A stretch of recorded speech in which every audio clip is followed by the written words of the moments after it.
good afternoon. It's always nice to have a couple of minutes before the start of a panel session.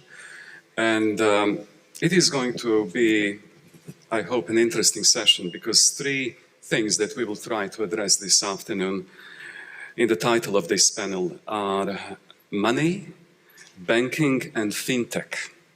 And I guess I have enough panelists to challenge each one of these topics in a sufficient quantity.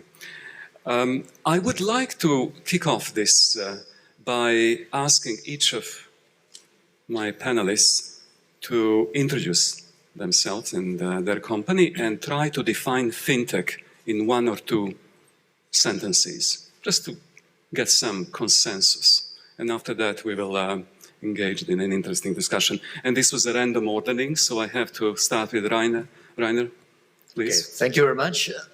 Dobar dan. My name is Rainer Schamberger. I'm Managing Director of Eurogroup Consulting. We are management consultants, 110 management consultants based in Frankfurt and Vienna. I personally worked for the region, for the Adriatic region, for several banking groups and also for a payment processor. And I'm glad to be back in the Adriatic region. FinTech for me is the combination or the optimal combination between technology, financial services offering to service the customers in the most convenient way. So easy said, but not easy done. Thank you. Good to see. Srđan. Hello, my name is Srđan Kondić. I come from Addiko Bank. Addiko Bank is our regional bank, digital bank. We like to say for ourselves that we are more likely to be fintech than a bank, but still we are a bank, we have a banking license. And we are focused on our customers' needs. So in that case, I would go to the also definition of fintech, not kind of the definition, but the comment for fintech. In a present world, what we all follow is the customer's needs. On the financial side, clients needs banks' help, and they want to do it through technology, through their mobile phone. So that, how would I describe fintech connecting related to the banks? Thanks. Thank you, Srđan.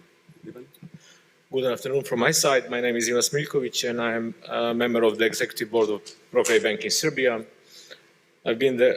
I'm working there for the last 17 years, and I've been part of the, let's say, a big digitalization project. And I would say that we were the first bank that almost completely abandoned cash in the last 10 years. So since 2015, we are running complete branchless or cashless offices. And on top as well, constantly developing in terms of, let's say, digital transformation and as well enabling our clients to use digital services. My definition probably will not differ from the definition of two previous colleagues, so I will not repeat myself, but I think that for every new, let's say, technology that pops up on the market, especially when fintechs pops up on the market, we saw them as a competition. Today, I would say we see them as more partners that we provide to our clients fast, reliable, and efficient services, digital services on mobile phones. So I would say, on top of what other colleagues say, I would just add from competition to today to, let's say, to some who is more collaborator or partner in developing digital services. Thanks. Thank you, Rene. Ali? So my name is Sallabi. I work for Monri Payments in Croatia and region. I am in charge for e-commerce and I'm business development manager. And it's very hard to concentrate with this beautiful view here. So for me, we as a fintech we deliver financial services and products to our customers and using a combination of innovation and technology. That's the brief. Thank you, Ali. Hi, my name is Janko Medja. I'm also a representative of FINTECH called Leanpay. It's a regional company providing point-of-sale loans for purchases in shops in all of the channels. I would define FINTECH, theoretically this is using technology to provide financial services. Myself, I always thought, the first FINTECHs were banks 40 years ago because they first adopted computers 40 years ago. And they were actually very good at it and have thrived for 40 years. So what we today know as spaghetti IT in the banks, because they can never be changed and remodeled, was once a very high-flying, best technology in the world with IBM AS400 servers, right? So what is fintech? For me, it's more than just the technology enabling financial services. It is what Mr. Henjak was speaking this morning at his keynote address. It is looking at the processes, it's looking at the user experience, it's digitizing the processes in a way not to lose on the user experience, to maybe even gain better user experience. And of course, doing all this by using technology, and I have to say, not forgetting people. Thank you, Janko.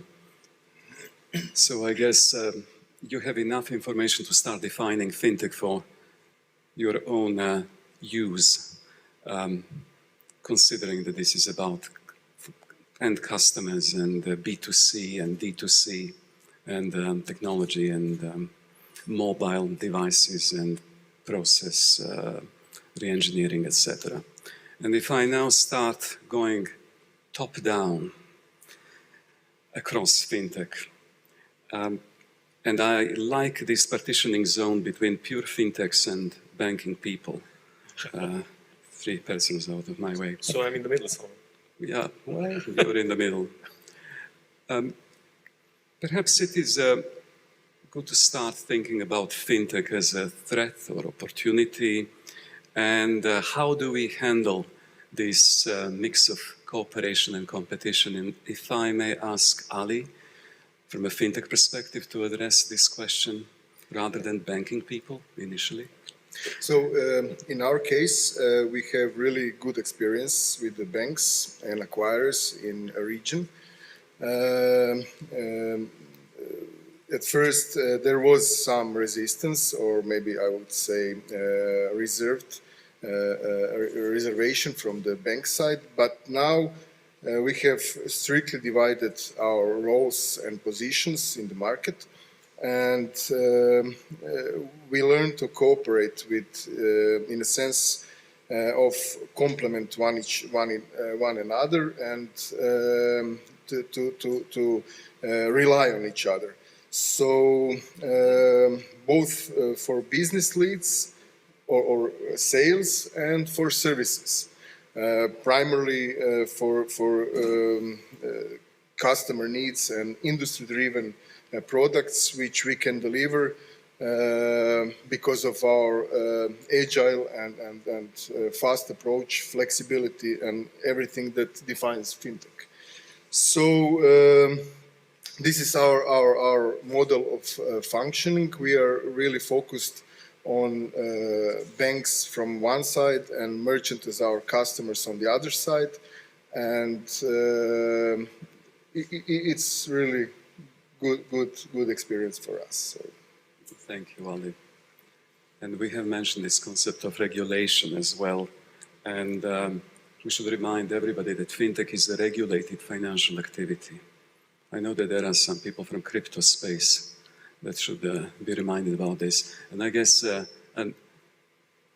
Rainer, you would be the follow-up to this, because we live in European Union, where regulated activity, according to EU, becomes very effective in one of several streams. And I believe that people would learn something from your perception of these EU regulatory streams that are affecting them. So, yeah, at the moment there is a big fight for European governance from the European Central Bank, because you know that MasterCard and Visa are the dominating schemes here, and PayPal and Google put themselves up there. So the European Central Bank is heading for the European Payment Initiative to create a European brand. Of course, you can say we did this discussion is going on for 15 years, but at the moment the momentum is so really big. So there are 3 streams where they really are pushing. One stream is the digital ID stream, where there is the eIDAS consolidation. It's called electronic identification and authentication services. That's the one stream. The second stream is the stream of instant payment. That means we have an account infrastructure here in our countries where it's, mostly everyone has an account, and where we could reuse this infrastructure. And there is a regulation on instant payment which will be obligatory, and it's at the moment at the European Parliament, and this will be obligatory very soon. This is the second stream. And the third stream is about data, and it's about all the combination, that it should be also synchronization between payments and data, that you have also additional data like loyalty, like invoicing, that it's synchronized with the data, and the concept is called request to pay. So these are the three streams which are going on from the European Central Bank, and also they want to create a European brand. Also the non-EU countries which I visited, like Kosovo, Macedonia, they are all prepared with these EU standards. So technology-wise, everything is there, and we have to put the ingredients together and to build an ecosystem around it. Especially in the Adriatic countries, I see a big opportunity for this, creating this ecosystem. Thank you, Rainer.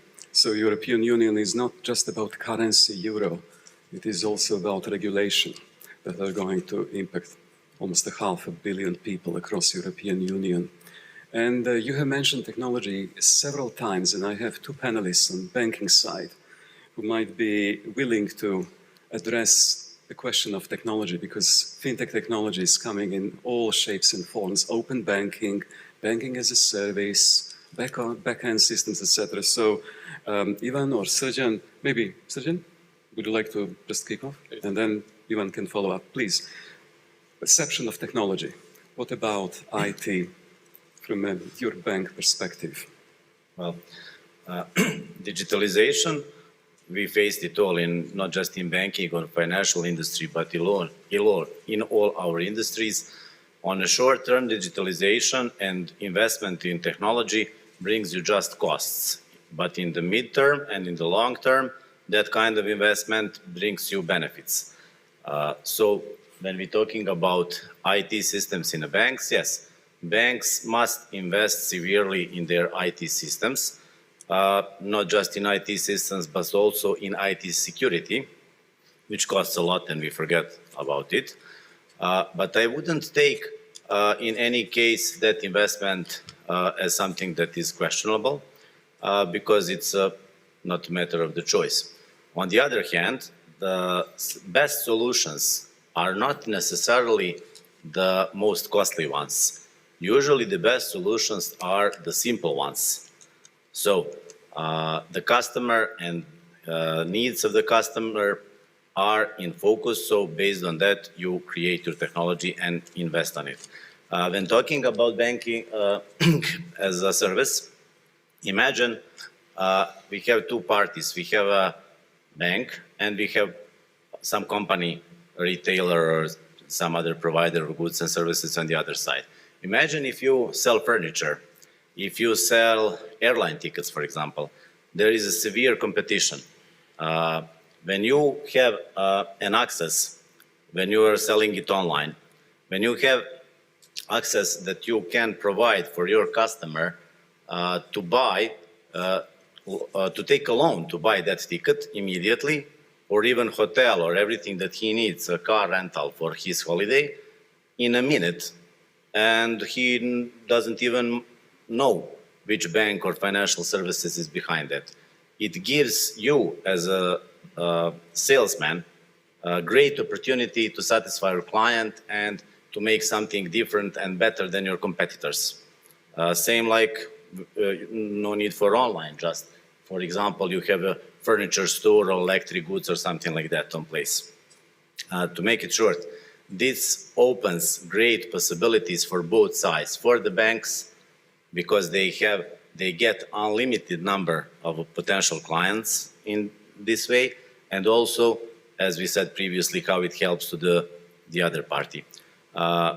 We need, for this kind of the story, we need banks to keep open their mindsets and their policies for new networking and new ideas, for which we need leaders with and managers with vision in the banks and in the retailers on one side. And what we need from technology is already there.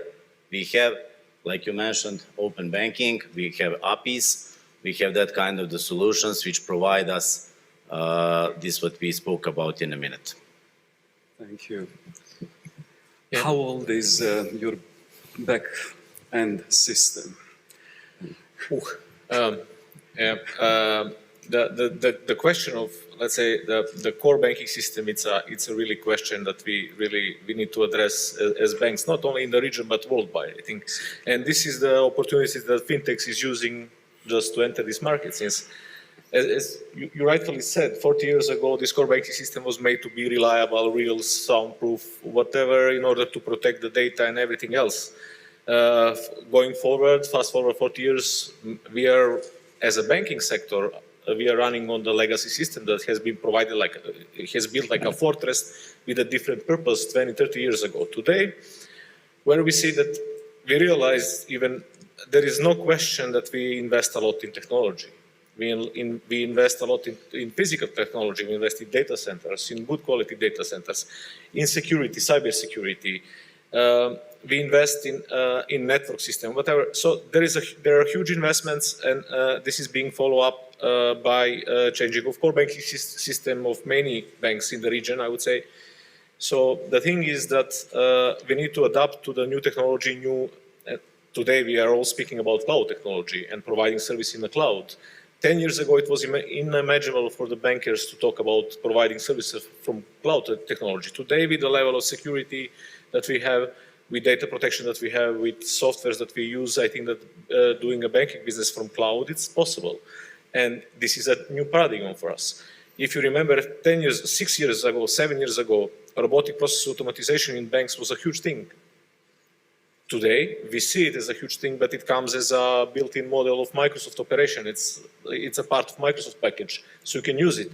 Today, we have 10 years ago, Microsoft Dynamics was the best of the best, one of the best CRM softwares that you can use. Today, it's rather hard-coded software that you cannot change so fast. Today, we as a banks, we are using, and we are trying to use low-code and non-code platforms that would allow us to have a quick reaction. So we change the processes within the minutes. We change let's say, they're being checked by staff and then being released, and you have a really fast time to market reaction. If you count on let's say on COVID and the situation that it changed really habits over the 1 week or 2 weeks of the whole population. It did for digitalization more than all of us we did on the last 10 years of different conferences or whatever. So it promoted e-commerce, it promoted more card usage, it promoted more mobile banking usage than even before. So we had to adapt. Not only we were ready as a bank for these kind of changes because we already took first steps in 2015, but the full banking sector had to adapt really to the fast changes in 2020 faster than ever.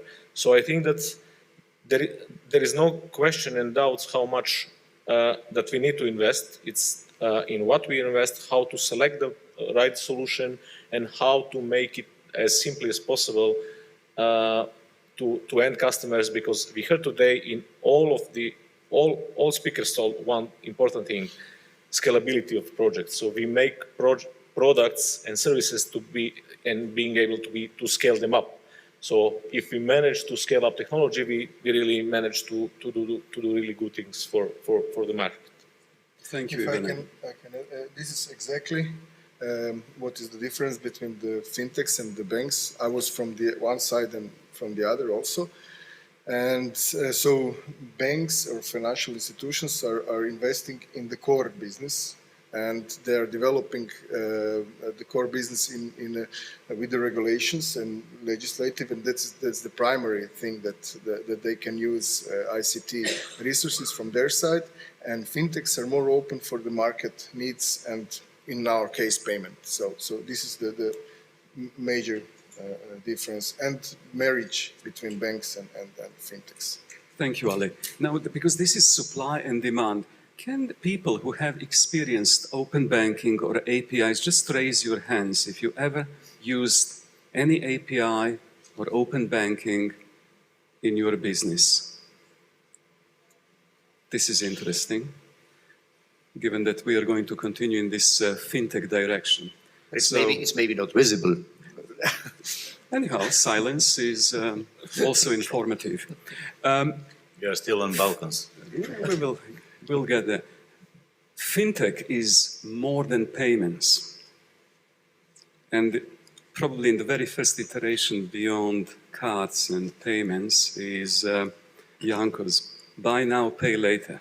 Because we can only make money on credit, as some people are saying, not in payment services. So would you like to comment on your fintech proposition? Because BNPL is the second step in pure fintech direction.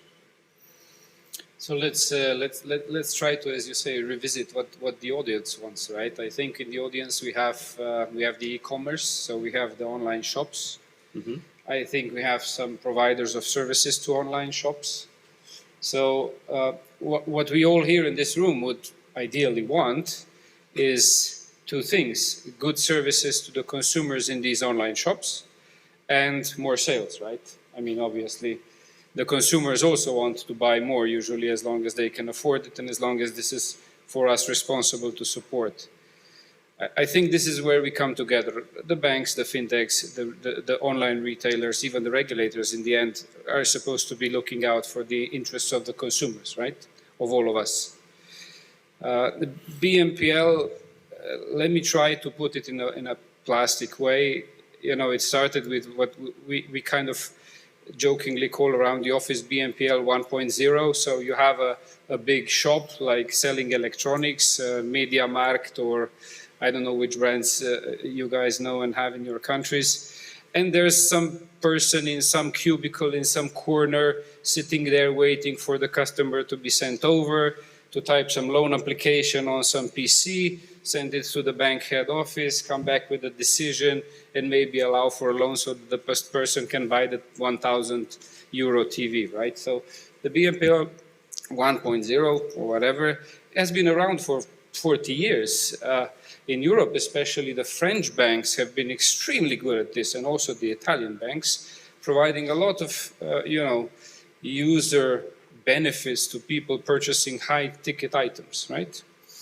However, the user experience for the new generation has become absolutely unacceptable. If you have to wait for more than, 3 minutes, more than the time for a good espresso, it's a bad user experience. If you have to bring papers with you, it's even worse. If you have to go home and get papers, you will never come back, right? So the user experience is key. This is the same in the online shop. If you have to abandon your basket, you all knows about the abandoned baskets, and you have to go get your, paper salary slip or your tax number somewhere or whatever data, you're abandoning your basket, and some performance marketing guy at Shopster is getting crazy about why the conversion is dropping, right? So this is what it's all about. It's connecting all these systems, and it's enabling people to use, in this case, financial technology services, Monri's payment services, or our installment payment services, consumer loans, to get the consumer through the shopping journey in the best way possible for them. Not just the shopping journey itself, but the pre-shopping, which means informing them in advance what is possible and what is necessary, and the post-service where they, in 15 days, they're able to return your stuff, and in that case, you're supposed to allow them to cancel the loan for free with zero cost, which with us, for example, is one click of a button, right? So that's what we're talking about. So we are now, from the 1.0 BNPL, we then went to 2.0, which we call Klarnas, Afterpays, Clearpays. You know these names. These were just 1 year ago the most valuable technology companies on the planet. I mean, apart from the Googles and the Amazons, but in the fintech space for sure. And they did the first part. They went to all of the length to automate everything and to come up with the best user experience. So single clicks, easy. They went as far as to neglect credit assessment. So they were doing soft credit analysis, They were doing proxy credit analysis. I mean, they still do to some extent. They were actually even proud on telling the consumers, if you use us, we will not send your repayment scores back to the credit bureau. So if you're not paying, we won't tell on you, right? So the BNPL 2.0 was extremely successful because of this, but also has been in extreme trouble for the last couple of years because of this, with the cost of risk rising and the delinquencies and non-payments rising, and of course also the reputation being hurt very much, and the regulators coming in to regulate the industry, right? So I'm finishing up. What we are trying to do and have been trying for the 4 years since Leanpay has been working in the market in Slovenia, and now Croatia, Romania, Hungary is coming next. What we're trying to do is BNPL 3.0. What we're trying to do is be extremely transparent to the consumer. You know all the costs, all the fees, everything in advance. By the way, try to calculate your credit card costs once if you can. You know what you're paying. I can't calculate it without a couple of working days of Excel. So extreme transparency. The best user experience from the BNPL 2.0, but adding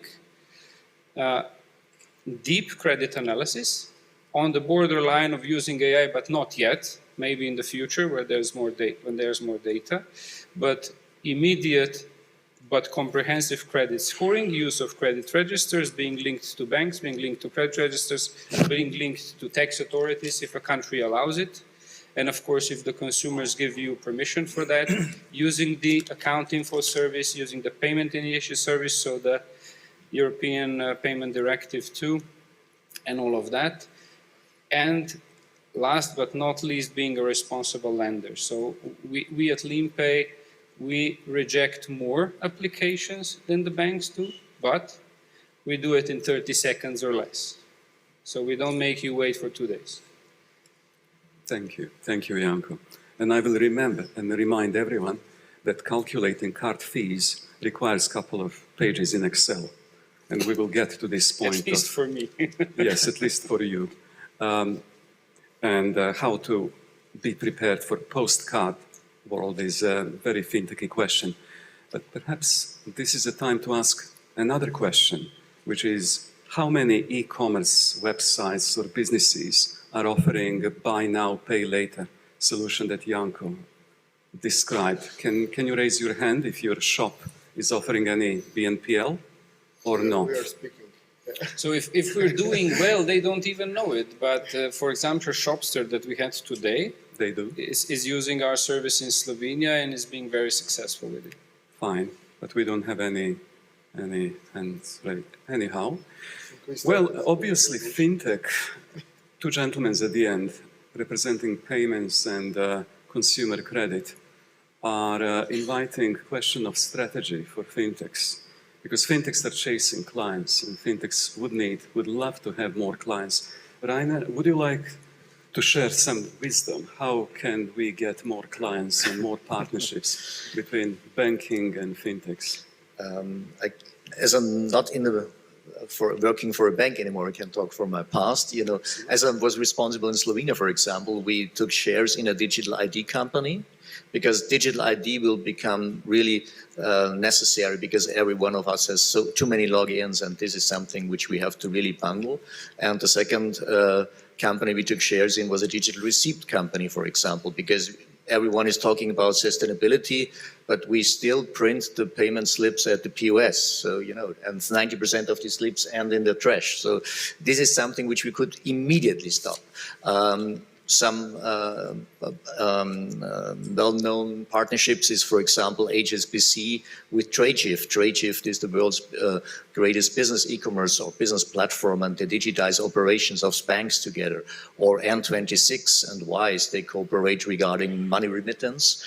Or, for example, Banking Circle and SIA. Banking Circle is some kind of software as a service bank like Solaris. They cooperate in the space of instant payment, for example. But also a different story.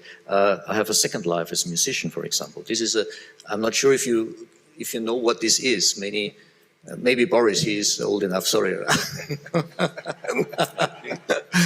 This is a vinyl, yeah? And here is a sticker on it, NFT inside. So this is a vinyl combined with an NFT, a non-fungible token. So and this is from the record industry in Nashville. The old record country press plants combined this with a startup vinyl key to get the crossover. And this is the NFT market space is already $55 billion worth. Yeah. So, I thought I would enter this market for a small share, but this is some advertisement for myself. So you can see the crossover is pretty wide. Yeah. And if you have to find the pitfalls here, one part, and you mentioned it anyway, is the architectural part, yeah? Because what we have to be careful, only cooperation is not the successful story, because you have to find an architecture which helps you to come to the time to market, and only put APIs on the old legacy system will not work. And I worked for a Russian banking group here in the region with 8 countries. And you know it anyway to define an architecture which allows you to be really fast and to really have our demand was to put APIs or to put new partners within 3 months on the shelf, which is not easy. You have to prepare for this, otherwise you won't get no clients, because they are really used. The 3 topics is easy access for the customers, it's speed, and its convenience, and at low cost, and this drives the consumers. And last but not least, so the market is there, because the whole European market at the moment is worth for $3,600 billion with a compound annual growth rate of 10%. So there is a real big market. Of course, the Adriatic situation is a little bit different, but Croatia is speeding up, Slovenia is speeding up, Serbia is speeding up. So there is room, but with the right architecture. Thank you. I was really worried that you might incentivize someone to buy this NFT.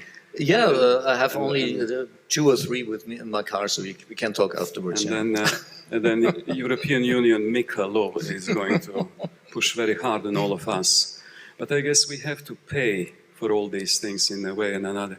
And an interesting perspective is that people in India, China, Brazil are looking down at us in Europe and United States when it comes to payments, because these countries are operating fascinating payment systems that are far ahead than anything we have seen in developed world. And I feel that Ali might have a few things to say about non-European perspective of payments. What is coming next? Yeah, from our perspective, as a payment service provider, we are constantly exploring new trends and products, and of course, we shall implement any method of payment that will come to local market where we are present. Even at this moment, card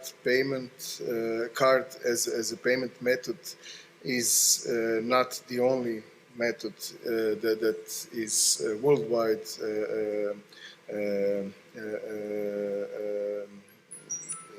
in use.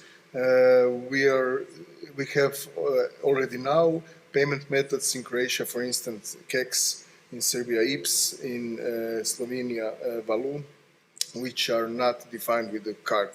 So we are constantly looking up for the new methods, and we shall implement any method that is important for the local market.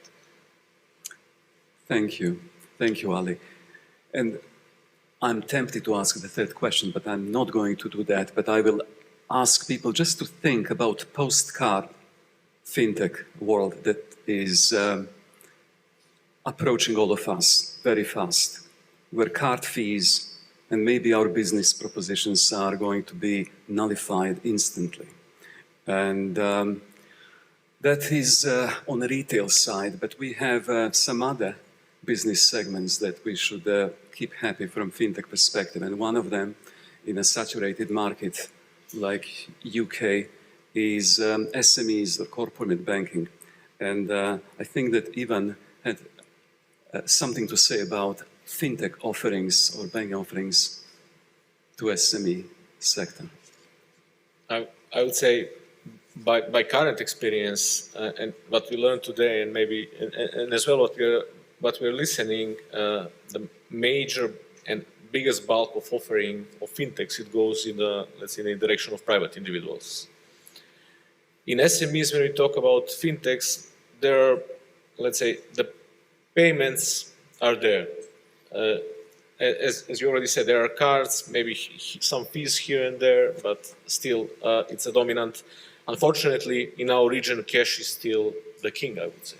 It dominates our markets, still far away than cards. And I would say there are million and something transactions of IPS let's say, instant payment system in Serbia, which is really good. It's cheaper, it's super reliable. The average, I would say, the transaction time is less than 2 seconds, if I'm not mistaken, 1.1 second.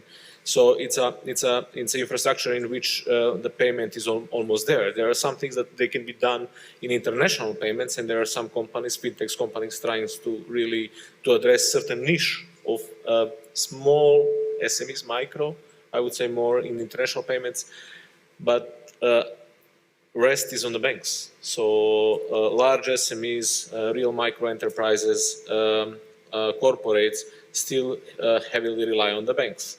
When it comes to payments, dominantly. When it comes to loans, even more. Let you remind us, for example, we in a region, we don't really have, let's say, alternative funds that would really help us, or sometimes together with the banks finance certain projects, which would be, I was really happy when 5-6 years ago we were talking about crowdfunding and hoping that some SME projects or micro projects will flourish because of some guys will get around project and then finance it. That's not happening. Unfortunately, let's say SMEs, fortunately for banks, but unfortunately for SMEs is still heavily relying on bank loans. And access to capital and capital needs of SMEs is the biggest business issue of SMEs in the last 5 decades, and it would remain the biggest issue. Access to capital, it would remain the biggest issue of SMEs in future. And I would be really happy to see some partners there, even though it sounds strange from the banker, but I would say maybe 5-6 years ago I was afraid more of fintechs. Today I see them more as a partner. So having somebody that as well can develop projects that would enable us to maybe co-finance or strongly develop SMEs, which are core of our economy, backbone of our economy here in the region and worldwide, I think it's a thing of the future. And the thing is that solutions, maybe I see it wrong from this perspective, but solutions for SMEs are not so scalable like for private individuals. It requires certain expertise, knowledge. It requires really profound expertise and knowledge. It requires still person in the loop to understand the entrepreneur. So it's not only about understanding figures, but it's understanding the guy who is standing behind the figures and running the business. So it makes it a bit more complex. This is maybe, if you talk about artificial intelligence, it's maybe good to do a simple basic operation and still learning and trying to repeat certain things and maybe to improve certain things. But adding complexity on it, which it's more about understanding, and it's about emotions, it's about who drives the SME, what's the rationale behind every decision, how they will be taken, how we can calculate the entrepreneur in the formula of SME being successful or not. I think that this is a question mark which technology is rather difficult to address today. Maybe on the large scale, some microloans, maybe yes, but real SMEs, not yet. Yes. Luckily, most of these entrepreneurs are not looking for an exit and local listing anytime soon, so we are safe from that perspective of capital markets. Srđan, would you like to add anything from your perspective, because you're the only banker left on this panel? Well, I would agree with what colleague already said. It's a different for consumers and for SMEs. Of course, there is a part of SMEs which we can look on them like consumers. There is a micro business. So there is a possibility on that part of the SMEs to take some solutions like for consumers and generally for the retail. But when talking about larger SMEs, when talking about corporate, yeah, I haven't seen even in the more developed countries than those where we are doing business this thing. Why? Like Janko said before, if you want to do this job, you need to be fast, speed and convenience, like you said. You need to be fast and simple. You cannot ask people for additional papers, documents to go back, etc., etc. In a simple banking, for the small tickets, for consumers, it works. It can also work for very small SMEs, let's say micro businesses. And yes, the speed and simplicity is important for them. For larger SMEs, they can wait. They have usually complicated projects, which also from the bank side bears a lot of risk and needs a lot of expertise, a lot of time, a lot of questions, a lot of documents from the client. So I think to make it short, for micro, yes, for micro businesses, but for large and medium SMEs not. And just one more thing to add. Yeah, we are still in the region where regulatory standards, not just in banking, but generally on the digitalization, are not even close to some in more developed countries, like you mentioned, UK or US or like that. It's coming slower. Yeah, here only crisis and inflation comes instantly. Everything else comes slower. For all those things, we need to have good regulatory environment, because if you want to be fast, bank or the fintech must have direct connection with IRS, with employer, with credit registry, etc., so that you could make a decision in 30 seconds or something like that, so the software could make decision. Today, especially the banks are facing really serious regulatory issues which are stopping us towards that. But it changes, and hopefully it will change to the time. Thank you. Maybe I can step in with one please, sentence, Srđan. because if we talk about regulatory and on the data side, for example, I see it, I was in Silicon Valley 6 years ago, and each company, they had data, AI, everything ready. Yeah, and we in Europe, we have GDPR, the Data Regulation Act. And now we all are hiding behind this act, yeah, because in principle, this act means that I, as a consumer, are the sovereign of my data. And the data are not the banks own the data, not the insurances own the data, myself. And if I say myself, I allow you to have access for this to make my life easier, we can do it. And the US companies and the Asian companies, they do it. We have to be careful, because we are too often hiding behind this data regulation and to do nothing, because we are waiting. And I'm discussing with Brussels, yeah, the regulation, for example, on the data side is there. But we have to do it, and we have to convince the consumers that it's better. I just relocated. I have to tell my bank colleagues 3 or 4 times the same story, and I said to them, you have all my data, access it, and I would allow you. And this is some kind of different mindset which the US-based companies or the Asian-based companies have, and this we have to. So we have to do it. That's the point. I will just add one sentence, if you allow, on this. It's also the difference between Anglo-Saxonian and continental, because in the US or even in Asia, what is not forbidden, it is allowed. That's how they made so much fintechs. That's how they made so much innovations, not just in finance, in every field. Here in Europe, what is not strictly allowed by some directive or bylaw or something like that, no, it's forbidden. And if you want to change something slightly, you need to go, especially if you are EU member, you need to go first to your national, then to your European parliaments, commissions, working bodies, etc., etc. And while you're doing that, some US, Asia company is, 100 years away. Time to market. Yes.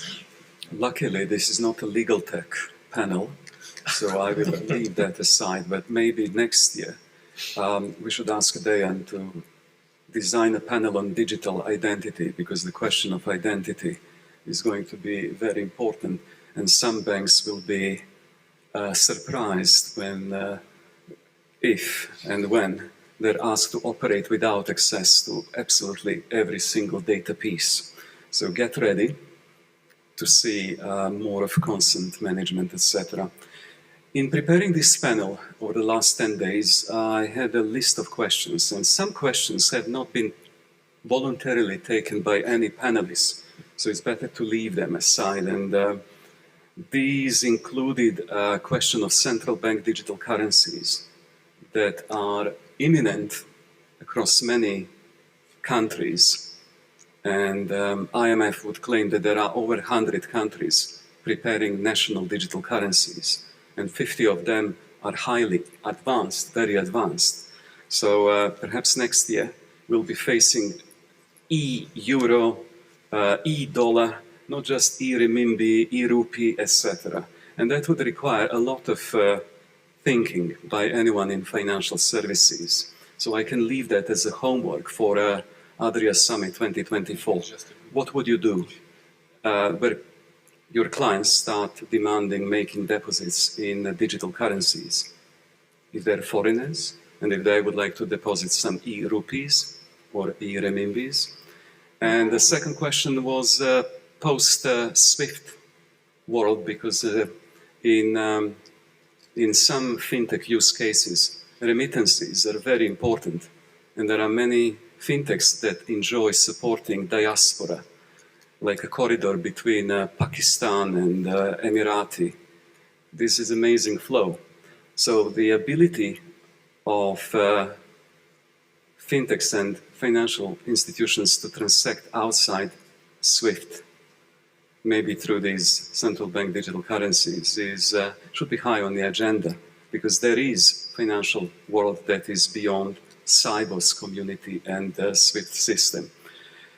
But that is best left for 2024, and because we have enough time, around 10 minutes, I can invite audience to ask any questions on fintech, future of money, banking, wealth tech. I have one question on this side. Can I have a microphone for a lady? I remember on LinkedIn some people complained that I didn't have a single lady on this panel, so I'm glad that at least I will get many questions from ladies. Please, over there. Andrew, thank you. And if you could introduce yourself as well, it would help. Tapta? Hello? Hi. Yes. Yes, that's the first thing I wanted to say. I would like to see more women in this kind of panels, I hope, in the future.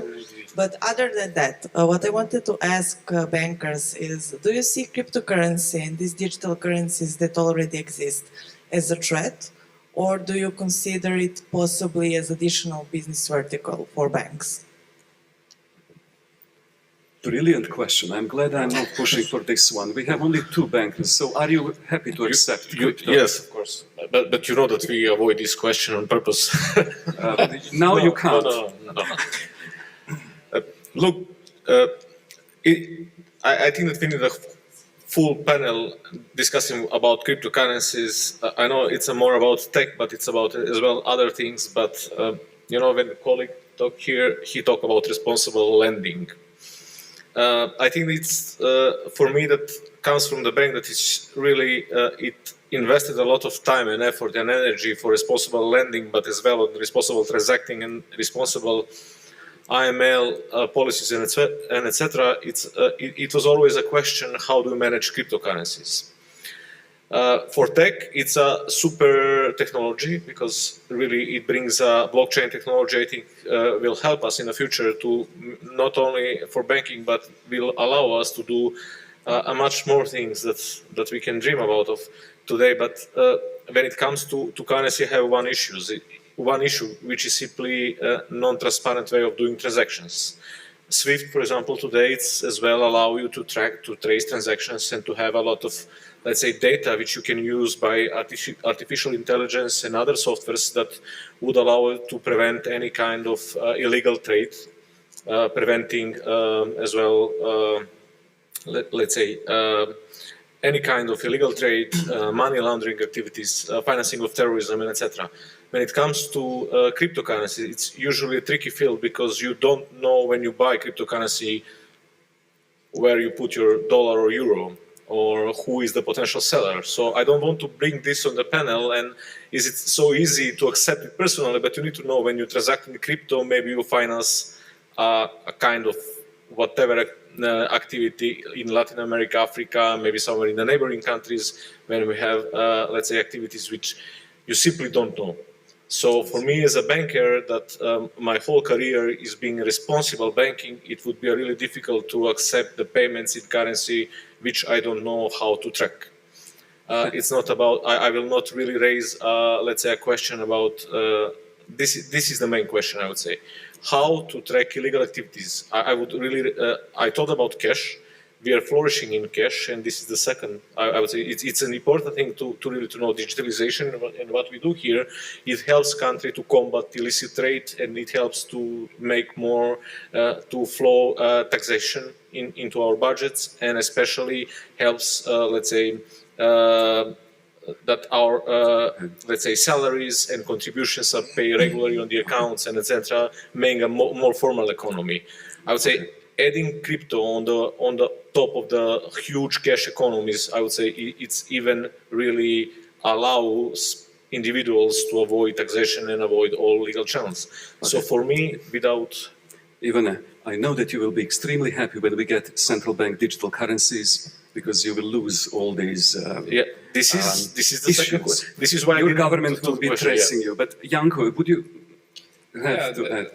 I wanted to add, I think it will come. The question is in which steps will it come? And the first steps will probably be the digital currencies from the central banks, because this is obviously going to be equal to normal money.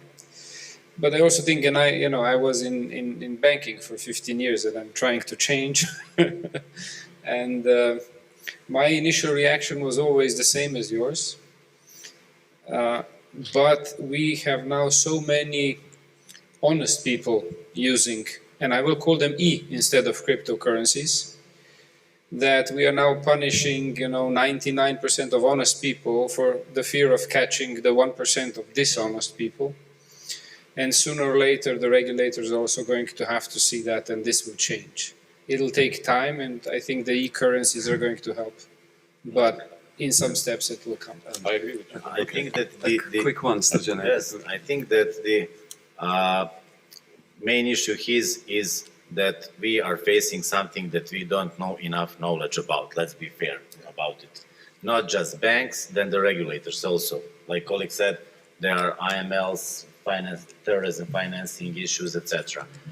I think time will come when regulators understand it, when they regulate it well, and when banks have enough resources to understand what they are doing on that field. I think that's the key point here. Thanks. Well, in the meantime, probably an advice would be to start looking for stable coins and get ready to transfer your crypto in central bank digital currencies before it is fully imposed on us. Can we have a few more questions, perhaps? Yes, sure. Oh, yes, Yes. please, Andre. I have a question back to the audience, Let's after get to Andrej's the question. So this is to Janko. So your company is just an IT company providing the pay later, or you are also having own capital to borrow money? The first question. Second question is there not a competition also from the bank itself that they would bring this pay later? And what are your competitive advantages to cope with that? Thank you. It's an excellent question. So we actually see ourselves a little less as a fintech and more as a retail tech. So our focus is on providing the consumer and the retailer, the online or the offline retailer, the tools to be able to offer installment payments to consumers. On the other side, the capital that we use, we do get it in cooperation with banking partners or funds or other financial providers. So we take advantage of the situation that we have long-term funding partner agreements with several partners to whom we pledge from our side that each loan that we produce will be 100% compliant with what we said, because the machine does it, there's no human interaction. So all of the loans are 100% compliant, all of the documentation is 100% compliant, all of the processes are 100% audited, and they comply with everything that we have set in advance, which is what gives our funding partners reliability that they can invest in this asset class, and that's how we refinance our portfolio. So we do not want to become a bank, for example. We more want to be a good partner to both sides to sort of bridge the gap between the retailers and the consumers and the financial sector, because we believe nobody can be the best at everything. And just as an example, online shops run on a million different platforms. There are some large platforms like the Magentos or the Prestas or the WooCommerces or whatever, or Shopify's or whatever. But there are also a number of online shops that are custom made. So when you want to attach a payment model like the colleagues or ours at the end of the shopping process, there are some plug-in solutions which are installed in a minute, and there are some development solutions which take a day or 2 or 3 or 4, but there are 2,000 possible complications. There is no bank in the world that wants to do this for loans that on average are 1,000 euros. This simply doesn't work. So we specialize in the retail tech part, we specialize in the user experience part, but we want to cooperate with liquidity-rich institutions, stable institutions, for the funding part, and they are properly remunerated for that. And you don't offer cryptos. Sorry? And you don't offer cryptos. No, they No, don't. but by the way, this is my question. We offer it. This is my question back to the audience, We've had crypto for 10 years now. How many shops accept Bitcoin or Ethereum or whatever? Nobody does. Why? Because it's not almost nobody, my mistake. And there's a fintech in Slovenia, Ligma, that, very much issues POS devices for that, but 1% maybe accept this. Why? Because the fluctuation of the value is so big, because it's not supported by any central bank, because it's speculative, so it can't be used as a means of transfer of value. It's as simple as that. The regulation is there now, and it will change. It will change. It just needs proper steps. Or maybe some people are so wealthy in crypto There is currency that they don't need to transact anything. We might have time for one more question. Yes, Chair. Please. I guess it's a question on BNPL topic, because as Rainer said, and some of you also said, that in Asia, regulation is less, of course, and I think some of the most successful BNPL started in Australia and Far East. And I think the reason is that so I have a comment and maybe then a question. The reason is that what they did was they started to focus on the younger generation, which were shopping on mobile, and instead of being just a payment method, they were more going to the marketplace, lifestyle, recommendation kind of thing, being there for you when you buy, and even suggesting goods and services. So it's more of a partner in the sales process rather than just a pure payment method, as we are kind of used to having, the Visa, MasterCard kind of brand, which you used to pay. And as Bill Gates said in, I think, 94, banking is essential, banks are not. I think what BNPL did as a kind of next stage of consumer finance, which was going on since, the 80s, being there in the moment of purchase, I think being relevant, and I hope this will go into the BNPL 3.0, because I think this is the essence. And I think not only we have ladies missing, which I as a co-organizer will work on fixing, but we also have the teenagers missing, obviously, because I think that it's the changing needs. So maybe a question for you, Janko, is how do you see these kind of changing needs for the younger generation in this region, maybe helping push some of these really key value driving features of such an innovative product? So 1 minute. thank you. 1 minute. Excellent question. I have to go back a little bit to these BNPLs that exist in the world. Afterpay from Australia, Klarna, they have become famous. Their average transaction is about 100 euros or dollars, whatever you want. And their average tenor of financing is 3-4 months. So the BNPL 2.0, which we think needs some improvements, is doing this because of several reasons. One, they don't have the credit assessments to be able to afford longer maturity loans. Two, They don't want to have capital that is necessary for longer maturity loans because they want to turn it around quickly. And 3, they offer to the consumer zero APR. So the consumer has no cost of interest or fees and the merchant pays everything, right? We believe that it's a good business model, but it fits more to the lifestyle and fashion products. So you can do this for shoes, handbags, I mean, not Louis Vuitton, but you know, the normal ones. You can do it for some verticals, but you can't do this for your kitchen appliances, your refrigerators, your house repairs, changing the windows or the roof on your house, right? There you need serious loans, right? But also there, you need the fintech experience. You need quick, no documents, easy, simple, right?